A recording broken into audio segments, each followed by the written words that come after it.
Und von dem Annehmen von Gottes Geschenk geht es auch in der Geschichte von der Heidrun, wo sie uns jetzt dann gerade wird erzählen, dass es manchmal Zeit braucht, bis wir parat sind, Gottes Geschenk anzunehmen. Schaut doch gerade selber. Ich bin als älteste von 4 Kindern in einem kleinen Engadiner Dorf aufgewachsen. Von Haus aus war ich katholisch und ich bin sehr gerne in Religionsunterricht und auch in Kirche ministrieren. Und auch die biblischen Geschichten haben mir sehr gefallen. Es hat allerdings gar nichts mit meinem Leben zu tun gehabt. Als ich dann in die Oberstufe gekommen bin, habe ich ein Mädchen kennengelernt, das in der Bibel gelesen hat. Das hat mich interessiert und sie hat mir auch erzählt, wie aktuell das Bibel ist und wie praktisch man das im heutigen Leben noch anwenden kann, was dort steht. Ich bin dann gleich mit ihr in die Jugendgruppe gegangen und die Gemeinschaft mit den Jungen hat mir gefallen. Und ich habe mich dann auch bekehrt, aber nicht, weil ich überzeugt war von dem, was ich gehört habe, sondern weil ich Angst hatte vor der Hölle und weil ich einfach dazugehören. Ich hatte nachher immer Angst, einen Fehler zu begehen und es war ein riesiger Krampf für mich, so zu leben in diesem christlichen Glauben. Und ich habe immer auch das Gefühl, ich genüge nicht, ich schaffe es nie, so zu sein, wie Gott mich haben will. Als ich dann für meine Ausbildung auf Zürich gekommen bin, ist eine andere Welt für mich aufgegangen. Mit Freunden habe ich dann eine andere Welt entdeckt, auch, die überhaupt nichts mit Gott zu tun hatte. Und ich habe gefunden, es ist viel leichter und lockerer mit denen. Der Krampf fällt weg und ich habe dann aufgehört zu beten. Ich bin nicht mehr in die Jugendgruppe, nicht mehr in den Gottesdienst. So langsam habe ich Gott aus meinem Leben entfernt. Und es ist mir sehr gut gegangen dabei. Ich habe dann auch plötzlich gemerkt, warum Christen eigentlich einen Gott haben.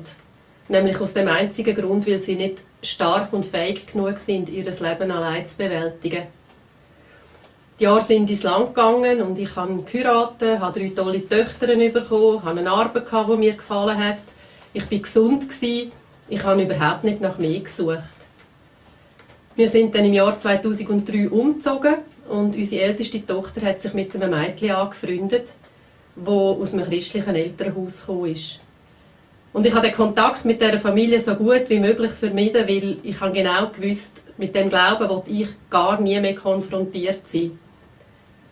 Da unsere Töchter aber beste Freundinnen geworden sind, hat sich das nicht immer vermieden und eines Tages bin ich dann auch einen Kaffee trinken mit der Mutter und sie hat mir dann aus ihrem Leben erzählt und wie sie Jesus gefunden hat. Und da bin ich das erste Mal seit Jahren bereit gewesen, mich darauf einzulassen, wieder mit dem Glauben mich auseinanderzusetzen. Und sie hat mich dann an ein Live-Seminar eingeladen, wo ich teilgenommen habe. Und am allerersten Morgen habe ich schon gewusst, alles, was die da sagen, stimmt und ich bin auf dem falschen Weg. Ich bin dann heimgelaufen von dem Seminar und habe mit Gott angefangen zu reden und habe gesagt, wenn es dich wirklich gibt, wenn das so ist, dass du mich bei dir haben willst, oder wenn du in mein Leben kommen willst, dann musst du mir ein Zeichen geben. Ich bin dann unterdessen zu Hause angekommen, ganz allein in der Stube und es kommt mir plötzlich in den Sinn, dass ich eine CD habe, zu Unterstunden im CD-Gestell. Und das war das Einzige, was ich noch hatte von all dem Christlichen, was ich je besessen habe. Ich habe die vorgenommen, habe sie eingelegt und vor jedem Lied war ein Satz gesprochen. Und die ersten 2 Sätze auf dieser CD haben gelautet: Gott ruft dich heute und dies ist der Tag deiner Errettung. In dem Moment konnte ich einfach nur heulen. Und ich habe erkannt, dass ich einfach auf dem falschen Weg bin und dass ich verloren bin ohne Jesus. Und dass es egal ist, wie gut es mir geht. Dass mir einfach etwas Existenzielles fehlt. Und ich habe dort Gott um Vergebung bitten, auch für meine Ignoranz, für das, dass ich ihn einfach aus meinem Leben entfernt habe. Ich habe Jesus gebeten, in mein Leben zu kommen und die Steuer zu übernehmen.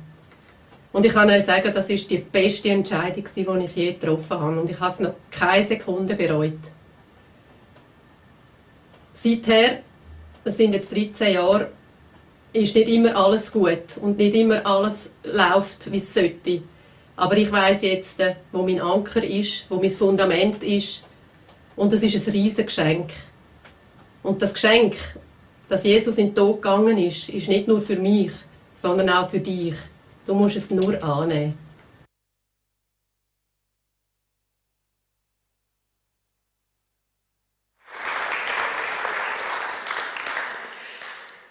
Ja, das Thema vom heutigen Morgen, das Geschenk von Gott entdecken.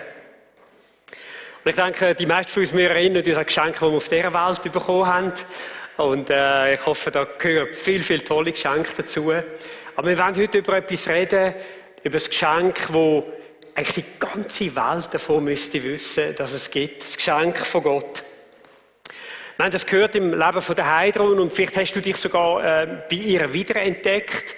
Vielleicht bist du auch irgendwo als junger Mensch einmal mit Gott einmal in Berührung gekommen und hast irgendwo vielleicht sogar gemerkt, hey, das mit Gott, mit dem Glauben, einerseits, das hat dich fasziniert, aber irgendwo die Art vom Glauben ist eine eigenartige Art von Glauben gewesen. Vielleicht hast du selber auch, wie die Heidrun, Vorstellungen mitbekommen, dass der Glauben irgendwo am Schluss, das ist ein Krampf, es ist ein Mühsal, es ist noch nach dem Motto Christen, die unglücklichsten Menschen auf der Welt.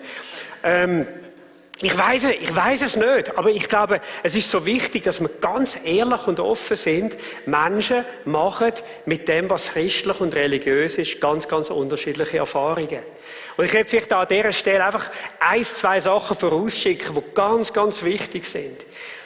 Der Glaube an Jesus Christus bringt unser Leben nicht, wenn wir ihn biblisch verstehen, unter neuen Druck, sondern er schafft in uns eine Kraft für ein neues Leben. Und ich glaube, was der grosse Unterschied ist, wirklich das ist das Verständnis, dass es im Glauben an Jesus Christus am Schluss nicht auf das drauf abkommt, was wir in der Lage sind zu tun, sondern dass wir erkennen, was Gott für uns Menschen wirklich da hat. Und ich glaube, das sind 2 ganz unterschiedliche Ansätze, an Glauben zu gehen. Ich kann mich aus meinem eigenen Leben erinnern, so verschiedene Entdeckungstouren auf dem Glauben. Und heute muss ich wirklich sagen, je mehr ich Gott und sein Wort kennenlerne, je mehr ich seinen Geist, den Geist von Gott kennenlerne, über den die Bibel so viel sagt und über den so wenige Menschen etwas hören, je mehr stelle ich fest, dass der Glaube mit Jesus Christus und an Jesus Christus die befreiendste, die mutmachendste, die seelsorgerlich tiefstgehendste Art ist, wie man sein Leben überhaupt führen kann. Und uns ist es ein Riesenanliegen als Kirche. Und dazu ringen wir immer wieder. Ich will auch sagen, das ist auch unser Gebet, dass wir die Botschaft von Jesus, was so eine heilige Botschaft ist, dass wir die so vermitteln können, dass Menschen in den Glauben hineinfinden. Es ist ohne Zweifel so, das ist Entdeckungstour. Es ist nicht so, dass mit der Entscheidung für Jesus dann plötzlich alles komplett anders ist. Aber es ist ein Neubeginn zu einem neuen Leben. Und ja, wie kommt man dort an? Wie entdeckt man das Geschenk von Gott? Es ist ja nicht einfach so, dass wir als Menschen das Geschenk hätten, sondern ich glaube, wir müssen noch mal etwas verstehen, wo wir die letzte Sonntag in unserer Serie ausgeführt haben. Und zwar, es gibt ein grosses Problem, das wir Menschen haben. Und das ist, dass wir als Menschen den Bund von der Liebe und vom Vertrauen, wo Gott mit uns Menschen von Anfang an schliessen wollte, dass wir den übertreten haben. Ich werde uns das schnell ein bisschen illustrieren. Es heisst nämlich in einem Vers im Jesaja, eure Schuld, sie steht wie eine Mauer zwischen euch und eurem Gott. Eure Sünden verdecken ihn, darum hört er euch nicht. Und ich glaube, das ist genau das, was wir wahrnehmen. Ich glaube, jeder Mensch spürt etwas von dem. Gott ist nicht einfach nahe und vertraut, sondern Gott scheint irgendwo, ich weiss auch nicht, eine höhere Macht, irgendwo vielleicht eine nicht existente Person, wo die Leute sagen, es gäbe sie. Irgendetwas von dem ist wahr, ist vielleicht wahrnehmbar. Und es scheint so, als wenn man zu ihm betet, dass man gleich nicht weiss, gehört er ein, ist er überhaupt dort, nimmt er einen wahr. Und die Bibel sagt, der Grund für das, dass wir die Nähe, die Vertrautheit nicht haben, der Grund, dass wir Gott nicht hören in unserem Leben, liegt dort, dass wir ein Problem haben, nämlich, dass unsere Schuld, unsere Sünden uns von Gott trennen. Und warum ist das so? Ich glaube, manchmal vergessen wir und verstehen gar nicht, wer Gott ist. Gott ist ein absolut heiliger, ein reiner Gott, ein Gott, wo in seiner Heiligkeit, ich sage, wie man so sagen, weder kein Fehler, kein Versagen, keine Sünde irgendwo in seine Nähe kann kommen lassen, weil das sein Wesen ist. Das ist der Grund, warum wir als Menschen nicht einfach Zugang haben zu ihm. Es ist vielleicht so, du kannst es vielleicht mit dem vergleichen. Du kommst auch nicht einfach an den Königshof irgendwo in England. Du kommst automatisch dort rein, wenn du ein Sohn bist von dieser Familie. Dann hast du das Recht, dort hinzukommen. Aber es kann nicht einfach am Buckingham Palace kommen und sagen, ich bin der Matthias Theiss, ich möchte jetzt gerne da rein. Dann würden alle sagen, hallo, wer bist du? Noch nie gehört von dir. Und uns ist oft gar nicht bewusst als Menschen, dass zwischen uns und Gott die Schuld eben auch drinnen steht. Und ich werde vielleicht noch mal ganz kurz Rückblick machen auf die letzten 3 Sündig und uns noch mal vor Augen zeigen, warum und wie wir uns als Menschen von Gott schuldig gemacht haben. Warum gibt es das Problem überhaupt zwischen uns und ihm? Der erste Grund, über den wir geredet haben, ist der, dass wir unser Glück eben nicht in der Beziehung zu Gott gesucht haben, sondern im Geld, in der Ausbildung, in der Beziehung, in der Gesundheit und in vielen anderen Sachen. Wenn wir ganz ehrlich sind, hey, wenn wir morgen aufwachen und uns überlegen, hey, wie kann ich glücklich werden? Wir hoffen darauf, dass der Tag Glück bringt. Wir hoffen darauf, dass wir vielleicht irgendwo finanziell besser gestellt sind. Wir hoffen darauf, dass er oder sie Ja sagt, lieb ist zu uns, dass etwas Positives in unser Leben irgendwo reinkommt. Wir hoffen darauf, vielleicht auf eine gute Karriere. Wir hoffen alle darauf, irgendwo Ansehen, Respekt bei Menschen überzukommen. Oder vielleicht sogar ganz, ganz nett und altruistisch, dass wir irgendwo können etwas Positives in die Gesellschaft auch reinbringen. Und wir denken, wenn wir etwas Positives können bewegen können, dass wir irgendwo das Ziel und das Glück im Leben erreichen. Aber wir haben gesehen, das Problem liegt dort drin. All diese Sachen können vielleicht etwas verbessern, aber sie machen uns nicht wirklich glücklich. Der Grund liegt dort drin. Gott hat gesagt, dass man das Leben oder das Glück vom Leben nur dann findet, wenn man wirklich ihn kennenlernt und eine Beziehung zu ihm sucht. Oder wir haben uns am zweiten Sonntag dann die Frage gestellt, hey, warum lässt Gott das zu?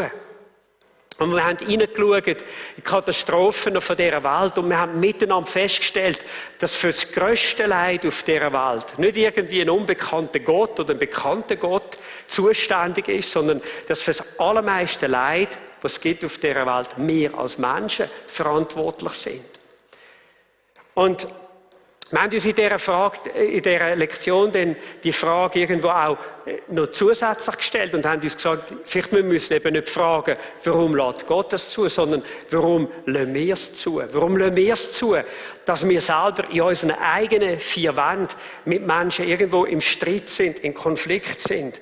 Warum lassen wir es zu, dass wir so viel uns einbilden auf unser eigenes Können, auf unsere eigene Meinung, anstatt dass wir wirklich in unserem Leben uns danach ausstrecken und sagen, hey, wie kann mein Leben verändert werden? Wie kann ich erneuert werden? Wie kann mein Herz, das so oft vom Egoismus und anderen Sachen getrieben ist, wie kann das eine Erneuerung erfahren?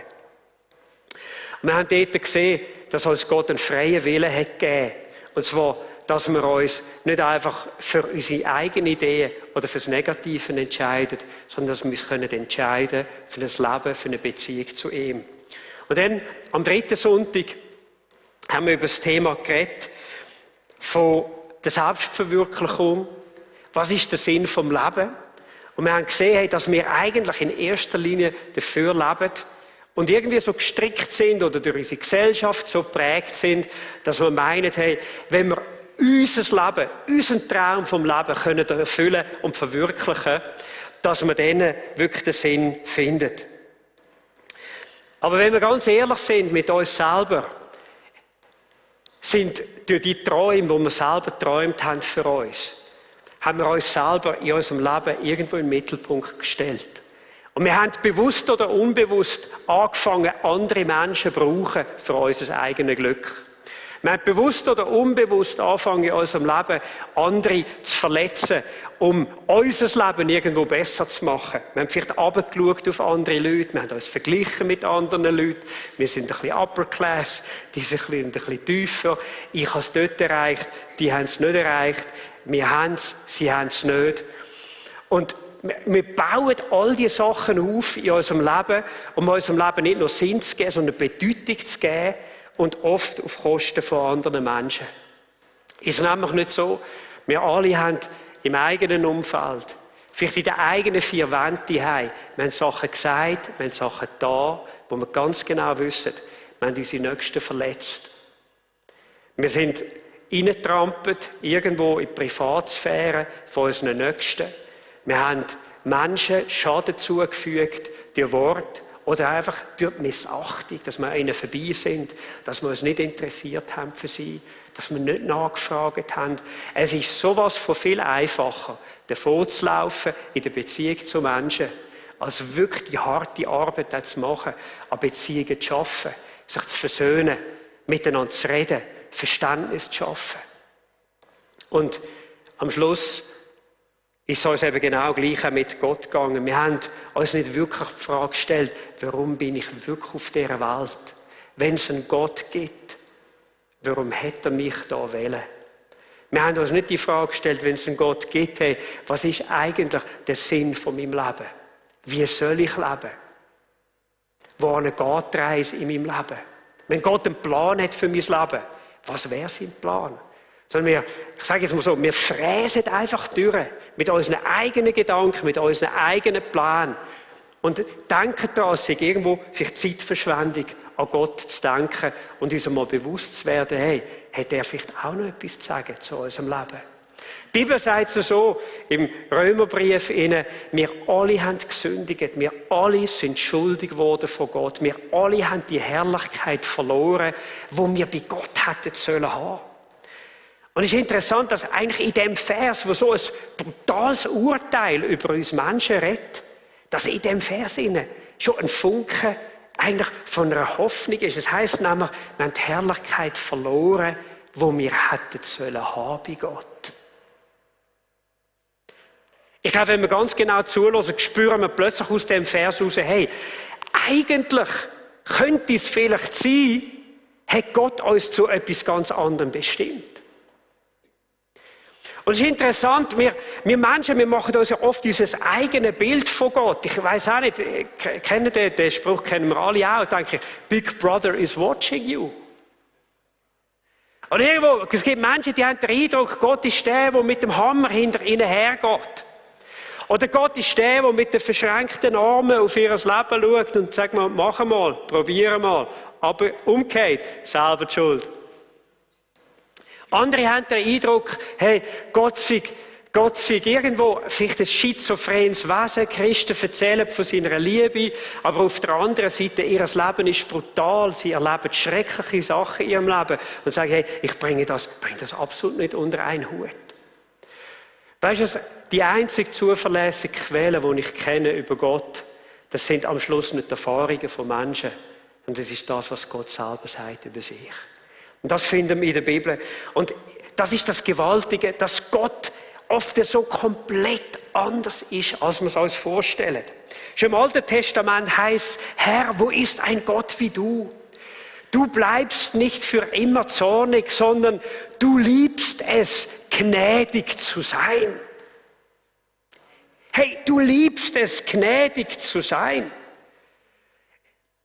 Ganz offen gesagt, mit dem Vers kommt mir meine Mutter in den Sinn.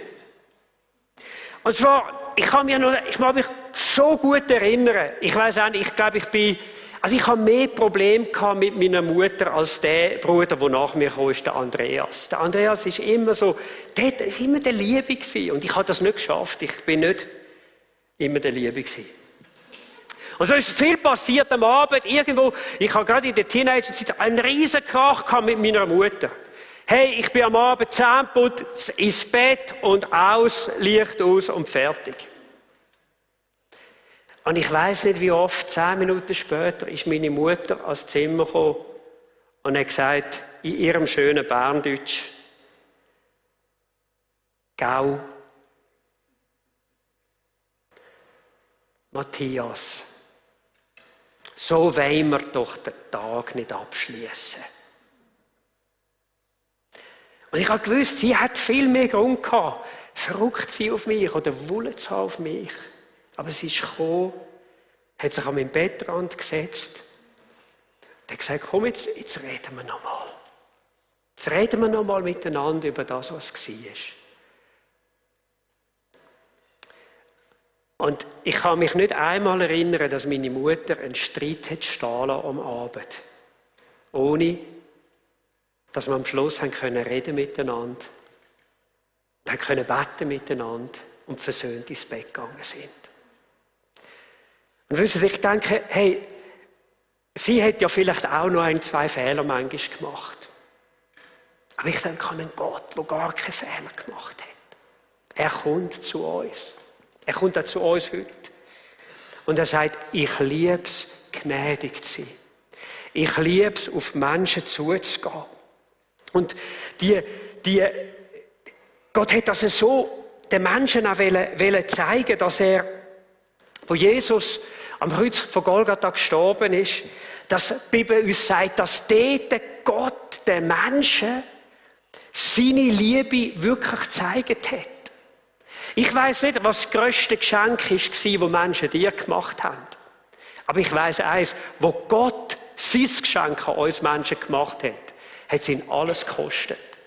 Und zwar emotional und ich würde fast sagen, ein Stück weit existenziell, weil es sein Beste, seinen Sohn gegeben hat für uns am Kreuz von Golgatha. Gott hat die Menschen so sehr geliebt, dass er seinen einzigen Sohn für sie hergab. Jeder, der an ihn glaubt, wird nicht verloren gehen, sondern das ewige Leben haben. Wenn ich den Vers lese, da kommt mir immer so eine Karikatur in den Sinn, so eine Comicfigur, die ich aufgestellt habe. Und eigentlich nicht Comicfigur im Sinn von komisch, sondern im Sinn von, ich habe das nie mehr vergessen. Das war ein kleines Männchen drauf. Und das kleine Männchen hat Arme gehabt, die 3-mal so lang waren auf jeder Seite wie der Körper. Also völlig proportionslos eigentlich. Und darunter ist gestanden, ich liebe dich so sehr. Und jedes Mal, wenn ich den Vers anschaue, so sehr hat Gott die Welt geliebt, kommt mir das Bild in den Sinn, die 2 riesig ausgestreckten Arme, die sich mir entgegenstrecken und die sagen, ich habe dich so lieb. Ich weiß nicht, ob das Bild ist, das du von Gott hast. Ich weiß nur, das ist das Bild von Gott, wie wir ihn in der Bibel kennenlernen. Das heißt also, hey, anstatt dass Gott uns verurteilt, hat er Folgendes gemacht. Er hat Strafe in Zusammenarbeit mit seinem Sohn auf seinen Sohn Jesus Christus geleitet, damit wir frei können sein. Dass Jesus die Strafe trägt, die wir hätten sollen tragen. Und da ist etwas passiert in der Geschichte der Menschheit, wo Jesus dort am Kreuz gehangen ist. Wo die Schuld von dieser Welt, die Schuld von dir und mir auf Jesus gelegen ist, hat Jesus gesagt am Schluss, es ist vollbracht. Und dann ist etwas passiert, was seit Jahrhunderten von Jahren nicht gegeben hat und was seither nie mehr passiert ist. Und das ist Folgendes. Im Tempel von Jerusalem hat es einen Vorhang gegeben zwischen dem Heiligtum und zwischen dem Allerheiligsten. Und niemand hat hinter den Vorhang dürfen gehen, nur der Hohepriester einmal im Jahr. Und wer dort hintergegangen ist, der ist mit der Todesstrafe verurteilt worden. Weil Gott wollte so klar machen, hey, es gibt einen Ort von meiner Gegenwart, von meiner Herrlichkeit, von meiner Schönheit, vom Zugang, von meinem unmittelbaren Dasein. Da kann man nicht einfach so dazukommen. Da musst du einen Weg gehen, um dort hinzukommen. Und einmal im Jahr, im Zusammenhang mit einem speziellen Fest, ist der Weg aufgetan worden und der Hohepriester hat hinterher dürfen gehen. Und das ist über Jahrhunderte ist das so gewesen. Und wo Jesus gesagt hat, es ist vollbracht, da ist der Vorhang im Tempel von oben zerrissen und Gott hat gerufen. In unsere Menschheit hinein, der Weg ist frei zu mir. Der Weg ist offen, die Türen ist offen.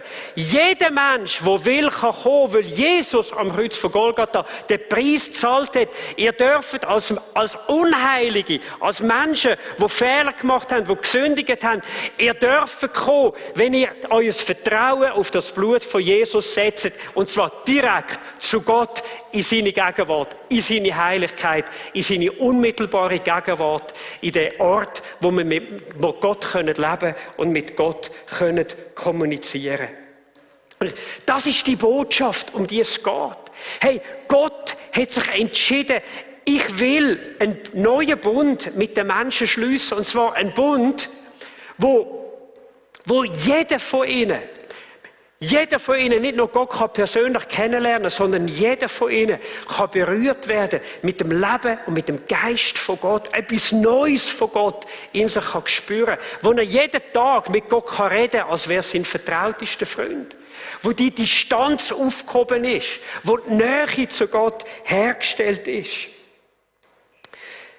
Und um das Geschenk von Gott geht es. Und ich will heute Morgen über die Art und Weise, wie wir mit dem Geschenk von Gott umgehen können, möchte ich noch mit uns reden. Schau, ein Geschenk hat eigentlich immer eine Möglichkeit, nämlich wir können es annehmen oder wir können es ablehnen. Und Gott gibt uns die Möglichkeit, dass er uns einfach sagt, hey, weißt du was, du darfst, wenn du möchtest, das Geschenk annehmen. Kein Mensch muss es. Aber weißt du, was Gottes grösster Wunsch wäre, dass wir seiner Liebe und dem Geschenk vertrauen würden und das Geschenk wirklich annehmen würden. Es ist entscheidend wichtig, dass wir das Geschenk von Gott nämlich annehmen und mit Gott versöhnt werden. Also, lass mich noch mal kurz rekapitulieren, was geschieht durch das oder warum ist es so wichtig? Der erste Grund ist der, warum es sich lohnt, die Entscheidung zu treffen, ist, weil nur Gott selber die tiefste Sehnsucht in uns Menschen kann stillen. Hey, wie cool ist es, wenn man schöne Ferien machen kann. Wie cool ist es, wenn man eine gute Beziehung haben kann. Wie schön ist es, wenn man Kinder haben kann. Wie schön ist es, wenn man im Leben, im Beruf irgendwo Karriere machen kann. Wie schön ist es, wenn man irgendwo vielleicht geheilt wird von einer grossen Krankheit. Aber weißt du, all das kann die tiefe Sehnsucht, die jeder Mensch in sich trägt, nicht stillen. Das kann nur dann geschehen, wenn unser Leben in Berührung und in Connection kommt mit dem, was das Leben in Person ist, mit Jesus Christus. Und der zweite Grund ist der, wo Gott den Sinn von meinem Leben kennt. Weißt du, durch eine Beziehung mit ihm, durch eine Entscheidung für Jesus Christus, wird plötzlich klar, warum wir da sind. Es wird plötzlich klar, was der Sinn vom Leben ist.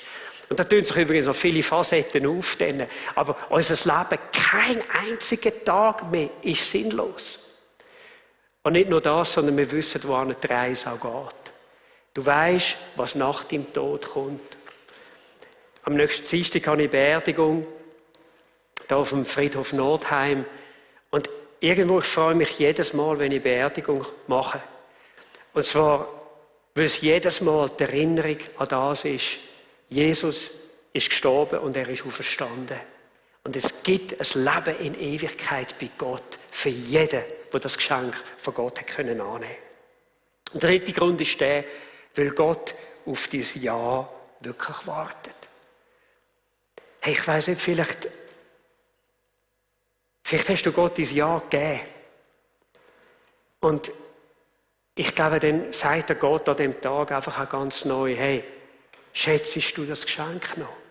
Ich habe Folgendes festgestellt, ein Geschenk kann etwas an Farbe verlieren, wenn man nicht dankbar bleibt.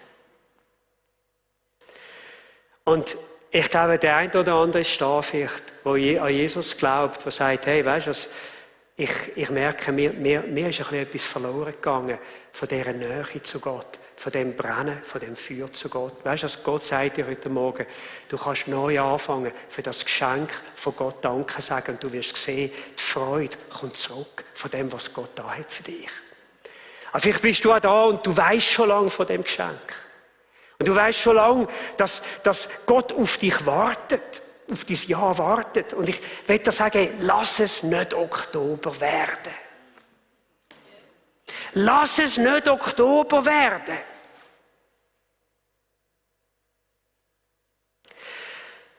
Kein Tag, wo du mit Jesus lebst, ist ein vergüteter Tag.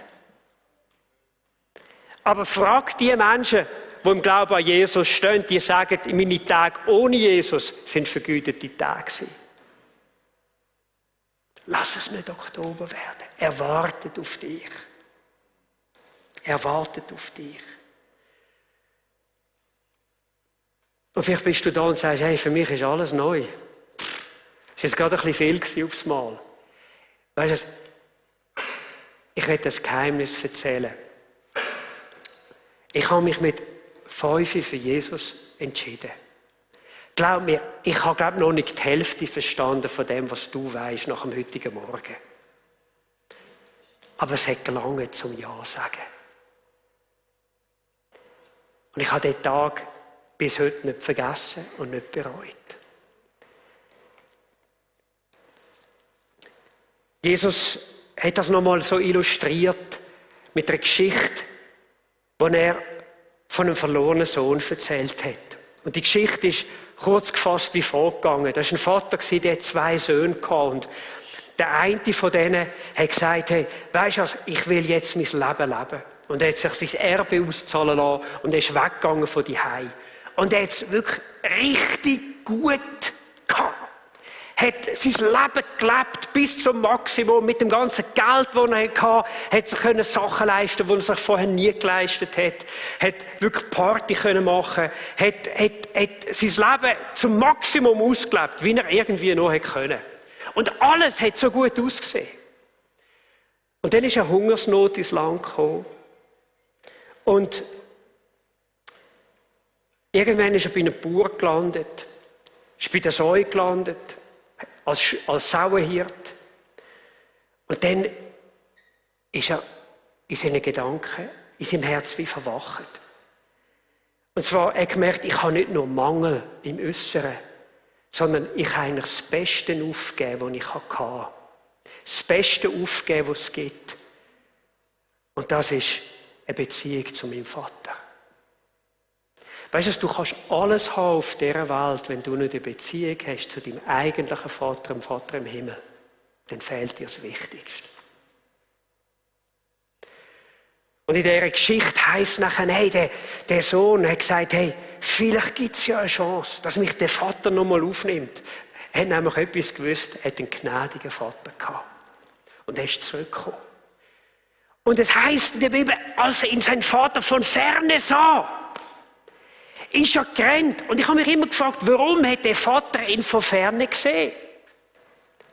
Und ich kann mir es nicht anders erklären in der Bibel, als dass sein Vater jeden Tag auf der Anhöhe von ihrem Anwesen gestanden ist und geschaut hat, kommt mein Sohn zurück. Kommt mein Sohn zurück.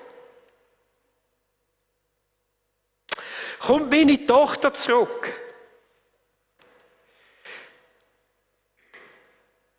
Und ich weiss eins, an dem heutigen Morgen steht der Vater im Himmel auch da und schaut, kommst du zurück zu ihm? Kommst du zu ihm? Und es heisst nachher, dass ihn der Vater herzlich willkommen geheißen hat. Er hat ihn in seine Arme genommen und hat ihn wieder installiert in seinem Haus. Als Sohn, als rechtmäßiger Sohn mit allen Rechten und mit allen Privilegien, die er als Sohn hatte. Wie können wir zurückkommen zum Vater? Wie können wir das Ja ihm geben? Schau, das ist eigentlich nicht schwer. Ich glaube, wenn wir so die Bibel anschauen, dann sehen wir vorhin, dass das eigentlich die 4 Sachen, die 4 Schritte immer wieder drin sind. Das Erste ist, wir müssen schauen, dass die Trennung wegkommt. Und das ist, indem wir wirklich am himmlischen Vater unsere Sünde bekennen und ihn um Vergebung bitten, dass wir unser Leben selber bestimmt haben. Übrigens, das Coole ist, wenn wir ihn um Vergebung bitten, dass wir unser Leben selber bestimmt haben. Wisst ihr was? In dieser hauptsächlichen Sünde von uns Menschen sind alle anderen eingeschlossen. Und Gott vergibt uns für all unsere Sünden in unserem Leben. Und das Zweite ist, wir anerkennen Jesus als unseren Erlöser, weil er an unserer Stelle am Kreuz gestorben ist. Wir sagen, hey, ich verstehe, die Strafe liegt auf dir, die ich eigentlich verdient hätte. Und ich nehme das an, dass ich Vergebung habe, dass du mich erlöst, auch von dieser Macht von negativen Sachen, die in meinem Leben da sind. Und das Dritte, ich bitte Jesus, in mein Leben zu kommen und ich sage ihm, wird du Herr von meinem Leben. Das klingt vielleicht ein bisschen altmodisch, Herrschaft. Aber du könntest es auch so übersetzen, ich übergebe Jesus bewusst die Leitung in meinem Leben und sage, hey, von jetzt an möchte ich einfach mein Leben mit dir besprechen. Lenk du mich, führ du mich. So, und verändere du mich von innen her, wie du mich möchtest haben. Und das tun wir in einem Gebet. Und das Gebet sieht dann vielleicht etwa so aus. Vater im Himmel, mir ist klar geworden, dass ich mein Leben selber bestimmt habe und dass ich von dir getrennt bin. Vergib mir meine Schuld. Danke, dass du meine Sünden vergeben hast, weil Jesus Christus für mich gestorben ist und mein Erlöser geworden ist. Herr Jesus, bitte übernimm du die Herrschaft in meinem Leben und verändere mich so, wie du mich möchtest haben. Hey, lass mich dir noch sagen, hey, wenn wir in den Bund, in die Beziehung mit Gott treten, tut Gott ein paar ganz, ganz wichtige Sachen noch. Erstens, er vergibt uns all unsere Schuld. Das Zweite ist, er macht uns gerecht. Das heisst, er spricht uns richtig vor ihm, als hätten wir in unserem Leben immer da, was richtig ist vor Gott. Und noch etwas, er macht uns eines der grössten Geschenke. Er schenkt uns seinen Heiligen Geist. Weißt du, sein Heiliger Geist, das bedeutet, du bekommst eine Kraft, ein Leben da rein, geschenkt. Und zwar in dem Moment, wo man das betet und glaubt. Eine Kraft, die stärker ist als die negativen Kräfte in deinem Leben. Eine Kraft, wo es eine Freude für dich wird, das Richtige zu tun.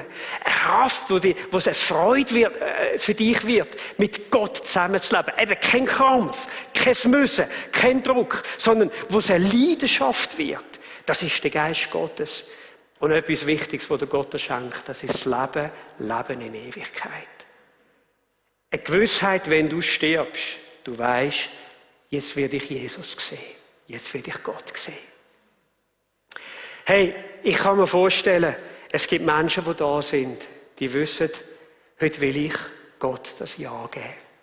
Ich spüre, dass der Vater wartet auf mich.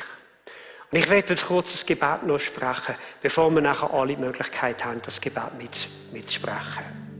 Vater im Himmel, ich danke dir für den Moment in dem Gottesdienst, wo so ein wichtiger, so ein heiliger Moment ist. Es ist der Moment, wo wir den Vater sehen mit ausgestreckten Armen, wo wartet, wo sagt, meine Tochter, mein Sohn, komm heim. Es ist der Moment, wo wir Jesus sehen mit ausgestreckten Armen, wo dort ist und wo sagt, ich habe dich so geliebt. Ich will, dass du frei bist. Und wir sehen einen Gott, der wartet. Wartet, ob wir uns aus freien Stück entscheiden können, zu ihm zu kommen und ihm unser Leben anzuvertrauen. Und Jesus, ich danke dir, dass du in dem Moment Menschen, die zuhören, zuschauen, in dem Moment eine Freiheit gibst, die Entscheidung zu treffen, das Ja zu geben.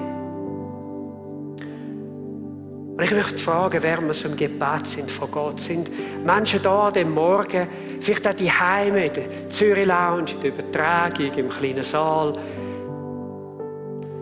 da oder die Heime, die einfach sagen, ich möchte das, dann möchte ich dich für einen Moment bitten, heb doch einfach deine Hand. Gib Gott damit ein kurzes Zeichen, wo du sagst, ich will heute Morgen. Ich will zu Jesus kommen. Ich will mich vom Vater ziehen lassen. Ich möchte die Entscheidung treffen. Sind Menschen da? Heb doch deine Hand. Ich sehe nicht überall, ich sehe nicht alles, aber Gott sieht es. Er sieht, was in deinem Herz jetzt vorgeht. Und ich möchte uns alle einladen, dass wir doch heute Morgen das Gebet, auch wenn du es vielleicht vor langem schon mal gebetet hast, noch miteinander beten. Und dass wir aufstehen dazu.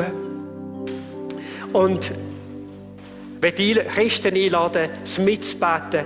Und ich möchte ganz besonders euch einladen, die euch im Herzen sagen, ich will heute Morgen das Warten von Gott beantworten, zu ihm kommen und einfach Ja sagen zu ihm. Vater im Himmel, mir ist klar geworden, dass ich mein Leben selbst bestimmt habe und von dir getrennt bin. Vergib mir meine Schuld. Danke, dass du meine Sünden vergeben hast, weil Christus für mich gestorben und mein Erlöser geworden ist. Herr Jesus, bitte übernimm die Herrschaft in meinem Leben und verändere mich so, wie du mich haben willst. Amen. Hey, weißt du, und jetzt wollen wir Jesus einen riesen Applaus geben, weil er das Gebet erhört hat. Amen. Danke, Herr Jesus. Danke, Herr Jesus.